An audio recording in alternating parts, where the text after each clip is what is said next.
Health. I'm Dr. Anthony Gonzalez. I'm your host for Miami Community Health. We have another important health topic to talk to you about today. We're going to talk about infertility. Infertility is unable to get pregnant, unable to bear children, unable to have a child.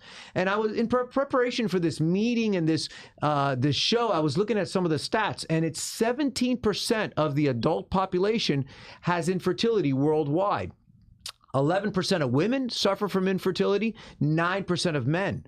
And today, around 19% of couples are unable to get pregnant. So it is really a common problem, and I didn't realize it was so common. So to talk about infertility, we have to bring an infertility expert. So I brought a friend and a colleague, Dr. Armando Hernandez-Rey, to talk to us today. Welcome. Thanks, Tony, for the invitation. All righty. So first, why don't we talk a little bit about you, what you do, what type of doctor and specialist are you? Yeah, so the official title is a reproductive endocrinologist and fertility specialist. I'm an OBGYN at first, did a 4-year residency, and then in order to get board certified in infertility medicine, you have to do another 3 years of a subspecialty or a fellowship. And so board certified in both. And I've been in Miami in South Florida for now over 20 years, and born and raised here. So there's no place to be better to have come back.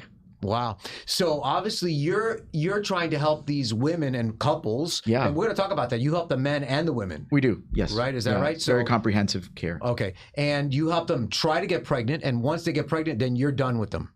Yeah. We see them up to the first trimester. And then, at this stage of my life, most patients come to me from referrals, just like you, and establishing relationships with the local doctors.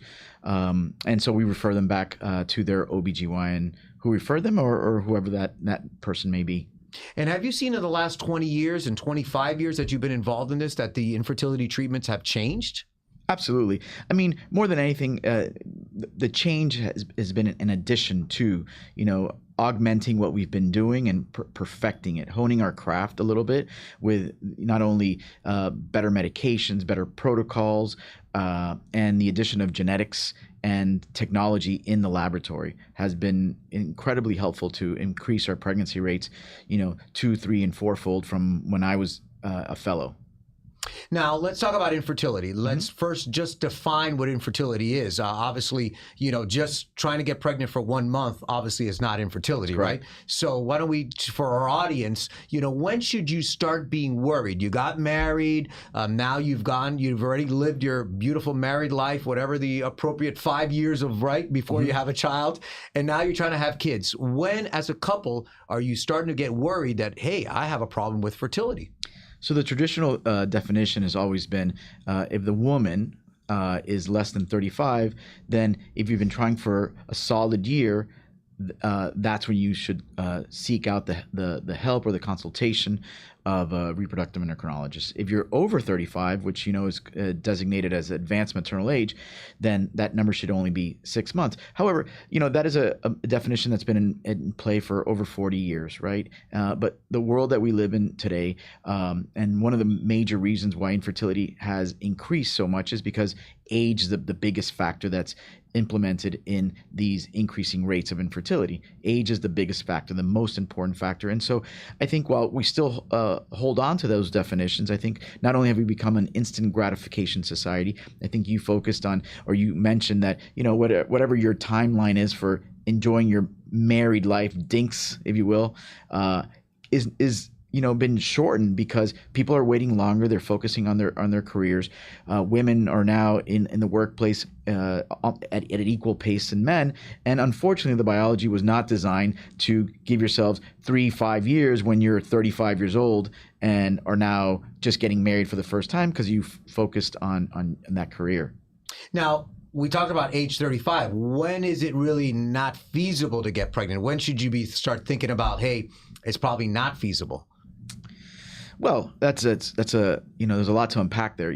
There's a lot of other things that we need to consider. In general, pregnancy rates plummet precipitously after the age of 37, certainly after the age of 41, and absolutely after the age of 43. And those are the things that, everybody gets lulled into a false sense of security, no matter, regardless of how sophisticated and educated you are, because everybody has one or two people that they know that got pregnant on their own after 45, but that you only know one or two people. And number one, and then the other very key factor in this is that there is no person, no couple that ever said, you know what, when I get married to my Prince Charming or the woman of my dreams, I'm going to go to Hernandez-Rey or some other colleague of mine to go start a family. And so people are like fully entrenched in trying on their own. And unfortunately, whether it's something underlying or just psychologic, it takes them a little bit of time to get to that place to say, listen, I need help. All right. So before somebody has to seek an opinion from you as an expert and a specialist, are there simple things they should be trying, before that? I remember, temperature, remind me some of that, maybe temperature. Yeah, the basal body temperature, that's right. Less accurate. Now there's some incredible apps that are available on the market. So talk about some of the simple things people should try, like in those first 6 years to a month, to maybe increase their chances of pregnancy. So number one is focusing on your menstrual cycle, on the woman's menstrual cycle. That's first. Number two, adding to that or piggybacking off of that menstrual cycle and the regularity of the menstrual cycle, which should be anywhere between 25 to 35 days. Anything outside of those margins should be looked at, but also tracking the ovulation. In general, a woman who has a cycle that's greater than 35 days, that is an anovulatory cycle. So a cycle that where she is not ovulating, at least where the time frame where she should, or at all. And so you can have sex every single day of the week, and it's not going to happen.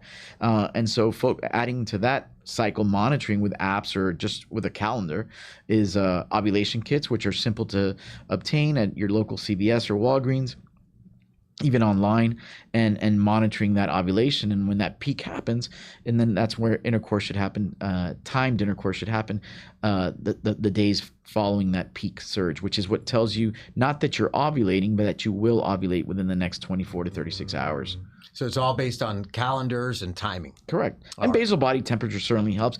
It's a little bit more difficult to track. It's a little bit of insensitive. A lot of people tell me, I'm supposed to check it before my feet touch the ground. Yeah, I remember that. And yet people like wake up and they've gone to the restroom and they go, geez, I missed it. Right. So ovulation kits are key. They're very sensitive. They do have their false positives and their false negatives, but for sure, it's a good place to start. All right. So somebody tries all that, and they've tried to get pregnant. They tried these ovulation kits, and it's been 6 months or a year. They can't get pregnant, and now they go see you. Mm-hmm. What is that evaluation like? What happens in that evaluation? Actually, a lot happens. As you know, women are much more complex than us men will be. I always say we're like amoebas. One simple semen analysis, and we know of a man is fertile, subfertile, or infertile. Women, there's a constellation of testing that we need to do. Number one, and most importantly, and definitively associated with their age, is their ovarian reserve. As you know, women are born with a finite number of eggs, and the consumption of those eggs essentially is what transitions a woman from puberty to eventual menopause. And in general, that is probably about 32 to 35 years. So from the average age of menarche, or the first period, is about 12 and a half years old, to about the 43 to 44 threshold or ceiling on that reproductive aging. And then following that is to look at the pelvic architecture, the fallopian tubes, the anatomy, the uterus itself, and the patency of the fallopian tubes, and the juxtaposition, if you will, of the fallopian tube to the ovary itself, so that the tube is able to capture that egg when it's extruded or ovulated. And then ovulation. Is a woman ovulating? We check that with what's called a mid-luteal progesterone, which is generally anywhere between 7 and 9 days after that ovulatory surge. You should see a spike in your progesterone, which is what maintains the pregnancy until the placenta has taken over. And then, a myriad of other testing that include both endocrine testing, like the thyroid and the prolactin levels, which are extremely important in women primarily, with hypothyroidism or thyroid disease being the primary endocrine disorder that affects reproductive age women. Now, in your practice and nationally, do we see infertility mostly attributed to men or to women? Who's at fault here most of the Yeah, time? interesting question. So women are always going to be more quote unquote responsible. I mean, I always say this is a team sport, so it's not about me or about you. It's about getting the job done. But what's interesting is that over the last 20 years or so, we've seen an incredible increase in the responsibility of the male as a contributor to the infertility for the couple itself. It used to be that it was 10 or 15%. Now we're seeing numbers of 30 to 35% implication, whether it's because of radiation, ambient radiation, whether it's your cell phone, and this is really a legitimate concern. Cell phones in your pocket, alcohol intake, aging, which I mentioned is important not only for the female but for the male as well with advanced maternal age, and the consumption of, for example, cannabis. People say that when our parents, the Woodstock age of cannabis didn't really affect, but what people don't take into consideration now is that the potency of the THC that people are consuming is 10 to 12% higher. 10 to 12 times higher. Wow. And augmented even more with the vape pens that are available. And so that has a significant impact on fragmentation and sperm counts in general and quality. And so today it's probably 30%? 30 to 35%, and we're seeing it's not going down or plateauing. Wow. Okay. And for the male evaluation, it's just to check their semen. Is that semen analysis and the 5 basic parameters, which are the concentration, the volume of the semen, which is the vehicle in which sperm travels, and then you have the concentration, which is the total number of sperm, dead or alive, in 1 milliliter of the semen, and things like motility, how they move. Sometimes they're dead, and you have like something called necrospermia. Morphology, the shape of the sperm, which can be altered with any exposure to toxins, and the total motile number of sperm, which is probably the most important number because we're looking at just the sperm that are dead or that are alive, which are the most important ones. Right. Now let's talk a little bit about lifestyle. How does lifestyle impact fertility and infertility? Smoking, obesity, alcohol, drugs, sleep, rest. Talk to me about that. You've just mentioned something that is so important, and things that we usually took for granted. I've really now incorporated a lot of the longevity principles into the care of my patients because they make so much sense. And you're talking about the obvious ones: obesity, diabetes, hypertension, the comorbidities that we talk about, drinking, obviously, and smoking. Those are things we've known for years, and finally are have enough data to back it up and say, guys, this is really important. But we're talking about even beyond that. We're talking about endocrine disruptors that are found in just the bottled water industry. You have the leaking of the plastics and the BPAs and the phthalates that are extremely important, have tremendous effects. We do a test, an adjunct test to semen analysis in guys our age, advanced maternal age, who are having second families and even third families with younger women, or and we're seeing what's called fragmentation testing. We're doing fragmentation testing, and we now know fragmentation testing is basically to assess the fragmentation of the DNA of the sperm, and we're seeing very strong correlations with cardiovascular disease and calcium CT scores and plaque buildup in the coronaries. So whatever's building up in the testicular vessels or vasculature is exactly what's happening at the level of the coronary and at the level of the brain.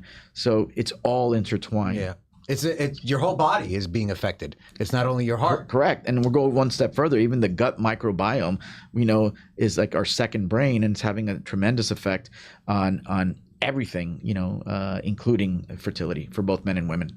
All right, so let's talk a little bit about treatment. And obviously, I would imagine treatment is very complex because it depends on what the man or the woman needs. I guess let's start with the simpler one. A man, what is the treatment for men in fertility? Obviously, just overall, what are some of the possibilities? Obviously, it depends if they have sperm, they don't have sperm, correct, and so forth. If they can even ejaculate and so sure, forth. So what's some of the treatment options for men? We first start off with the basic semen analysis, and that's very telling of what we're dealing with.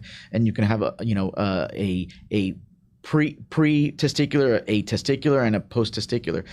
Pre-testicular is something in the brain, whether they're working out or doing things that can affect the hypothalamus and the pituitary, and it's usually that's endocrine derived or exogenously derived. Maybe they're taking some sort of medication or testosterone that could affect the stimulation from the brain, and so we try to correct that, and that's very common in South Florida.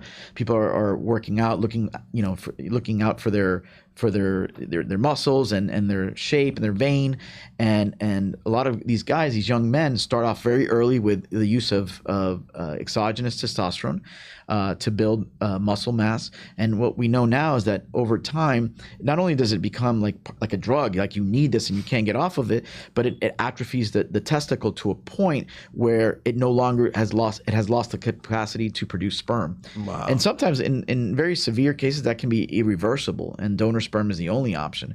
Obstructive, if it's guys again our age who have had vasectomies and now are looking to have second families, well, we have to go directly to the testicle, and that can be in the way of a PISA, which is a PISA or a TISA, which is to go to the epididymis and extract sperm, or directly to the testicle and extract sperm that way. And then finally,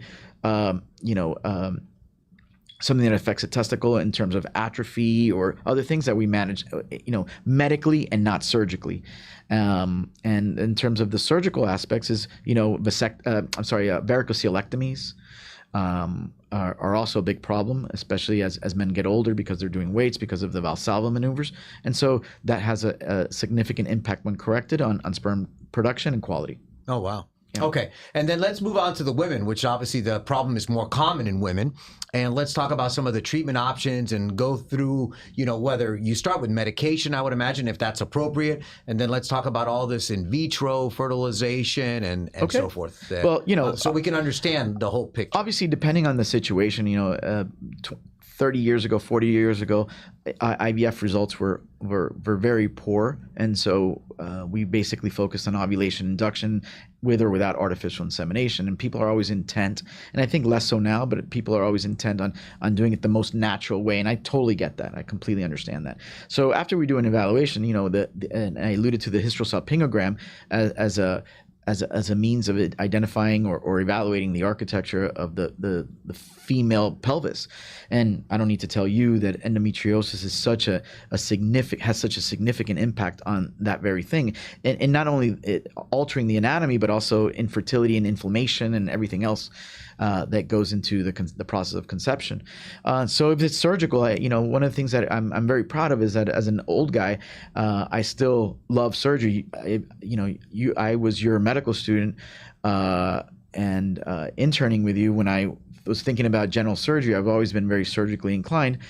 And so I think it's part of the comprehensive care that I like to offer, instead of referring out to somebody else that may not be in tune with the comprehensive care of that patient. So anyway, if she needs surgery, whether it's corrective surgery for tubal disease or endometriosis, in collaboration with somebody in your team or one of the GYN oncologists, et cetera, we focus on that first. And then in terms of the overall treatments that people are very familiar with is first ovulation induction, which is to give a woman a pill, an injection, or a combination of the two to get them to either ovulate because they're not ovulating. And that's very common in something called polycystic ovarian syndrome. Mm-hmm.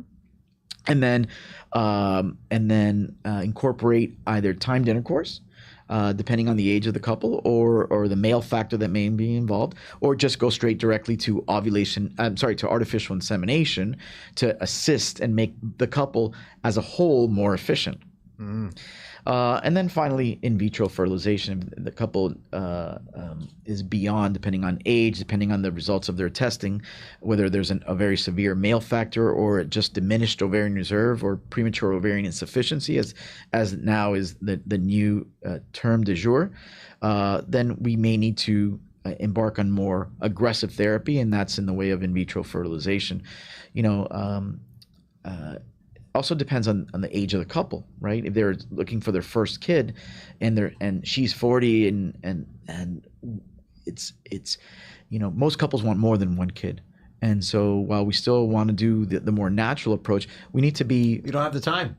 you don't have the time. And so what in vitro fertilization offers you a couple of things. Number one, and I'm not selling on, I'm just giving you the benefits of it. When you get into that, you're thrust into that position for whatever reason, which is that it's the most efficient way to conceive, number one. So you're not leaving it up to chance. Number two, you're able to do genetic testing. And that's one of the biggest obstacles to actually having a live birth, which is the genetic aberrations that occur after the age of 35 and certainly after the age of 37 in both men and in women. And finally, the only way that we have of freezing a couple's fertility in time, somebody's 40, doesn't have children, you need to consider that if you are fine with one, okay, well, maybe we can, pump the brakes on the aggressive factor. But if you want more than one, and most people do, and even the ones that tell me they swear they only want one, they have selective amnesia once they have that kid in their arms, and they want a second one for sure. So overall, somebody comes to your office. What is this chance of success overall, without you even beginning to evaluate them? Of course, as you begin the process and you start seeing how bad the problems are or how bad they're not, you're gonna kind of give them a better chance. But overall, when somebody comes to your office, what is the chance of success? Depends on what it's a very complex question, honestly, and I'm sure you can appreciate this because there's so many variables in place, right? It's all somebody who comes in and they're 40 years old versus somebody who comes in 30, well, your chances are cut in half just because of their age. I'll give you an anecdote. And it's somebody that I just saw recently. This is a patient who was 39. On paper, everything looked fantastic. Her husband's 2 years older when they came to see me, 41. Both attorneys, both wanted a lot of kids, went directly to IVF. To batch embryos or bank embryos or, because of that, what we just talked about. They did 3 cycles. Had a total of 38 eggs, 26 eventually fertilized, and eventually, which is extraordinary for that age, we had 18 embryos that we were able to do genetic testing on to assess for any normalcy, euploid versus aneuploid, which is the scientific or genetic term for it. Well, of the 18 embryos that we were able to biopsy, only 3 were normal. Wow. They now have 3 beautiful children, and so we were 3 for 3 in that regard. And that does not always happen that way. It thankfully happened for them, but that is the attrition that you see with the aging process. And everything on paper was fine. Now let's talk a little bit quickly about the freezing, because we see a lot of that, and we see it also in cancer treatment. Sure, women with breast cancer treatment going to go undergo chemotherapy and so forth. Freezing, is it safe? Can it be done? Both sides, male, female? That all falls under the fertility preservation sort of pillar of our practice, and it began with the oncologic population, and it took us a long time to convince the oncologist to say, listen, cancer treatment is more successful than it's ever been. You can give me a window in order to preserve their fertility, because these women and these men are outliving this therapy, and they should have other aspects of their life. I mean, my God, they've outlived cancer. Yeah. They should be able to go on and live a productive life and start their families. And so it took us a long time, but I think we're there, and we see quite a number of patients from the local cancer centers. But then beyond that, once it was not considered experimental, it started off with women and freezing eggs. We still have a long way to go, but it's the best thing we have available. The limitation of freezing eggs for women is that we can't stick a probe in it and go and say it's a good egg or bad egg. And going back to the example I just gave you, we had 38 eggs. Eventually, there was only 3 normal embryos. Wow. So depending on a woman's age, numbers matter. And so if you're 30, well, we need less. Ironically, that's when we get the most eggs. And when you're 40, right? When you're 40 and when you need the most number of eggs is when we get the least. So sometimes. And you can keep those eggs long term. They're good in perpetuity. Yes, okay. For sure. They're good. They don't go bad after a couple of years, even with freezing. Or no, the technology is so robust right now. It's called vitrification, as opposed to what we used to do before 15 years ago, called the slow freeze protocol. Now, these eggs, if it's a good egg, it will survive the thaw for sure. And the sperm can be banked as well. Yeah, long term as well. Yeah, that we figured out. Like I said, we're amoebas, you know. It's simple for the men. Simple for the men, and we're wildly successful at freezing sperm, whether it's cancer therapy, prior to cancer therapy, because of aging, and even prior to a vasectomy. Right. So obviously, as we close here, very complex problem. That's what I'm understanding. I'm understanding that age is very, very important. That's okay? right. And obviously, you know, probably 35% is caused by a man, the rest by a woman. But, you know, sometimes this could be very costly, may not be covered by insurance, and people seek outside evaluations, outside help. So, and I see that in my world, like in bariatric surgery and everything else, that people go elsewhere for infertility treatment and so forth. So talk to us a little bit about that infertility tourism and people going elsewhere versus, you know, a program like yours, which is obviously in the U.S. and a very robust program. How can that be different? You know, there's like in your world, you know, there's the appeal, the financial, the appeal is there, and the financial obstacles that are, you know, that are here in the United States are different than outside. However, like in terms of in my world, where the technology is ever evolving, you know, and you need to keep up with that, you know, it's more expensive in the United States for a reason. You know, putting live air into our laboratories is very expensive. But then, you know, you have patients who go elsewhere. They do 3 or 4 cycles of IVF or anything else. They've lost money on travel time away from work.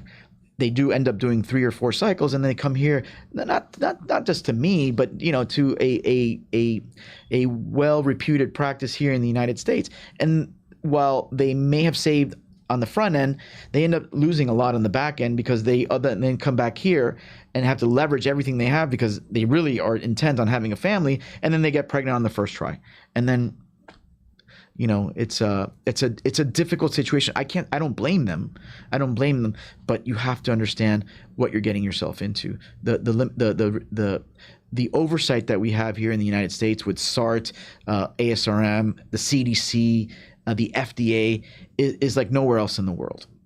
No doubt about it. No doubt about it. All right. So as we close, any parting recommendations for those families out there that want to have kids or thinking about having kids, maybe got recently married and they're, you know, in the future? Any pieces of advice? I've heard healthy lifestyle versus very, very important. Probably have the kids a little younger, right? Because you have a higher chance. Or preserve your fertility. Preserve your fertility. Yeah. You know, whether it's embryo cryopreservation or freezing, if you're married and just like, listen, I really want to. Even if you're not going to need them, right? Right. You can just keep them. Just keep them just in case. And we're seeing that more and more. And anyway, but listen, I guess the take home here is don't get lulled into a false sense of security because you think you're healthy, because the two are not mutually inclusive. They're mutually exclusive events. Wow. And so seek the care of your OBGYN, you know, get an anti-Mullerian hormone, semen analysis, make sure you're ovulating, and take care of yourself. Wow. Perfect. That's what I always say. Take care of yourself. Take care of yourself and your family. Armando, thanks for coming. Thanks for the invite, Tony. No, thank you. Thank you for the information. Another great show. Another bunch of information for you. Learning about infertility, how it impacts you, and what the treatment options are. I want to thank Dr. Armando Hernandez-Rey and obviously his center for educating us today. And once again, Dr. Anthony Gonzalez with Miami Community Health, reminding you to take care of yourself and your family.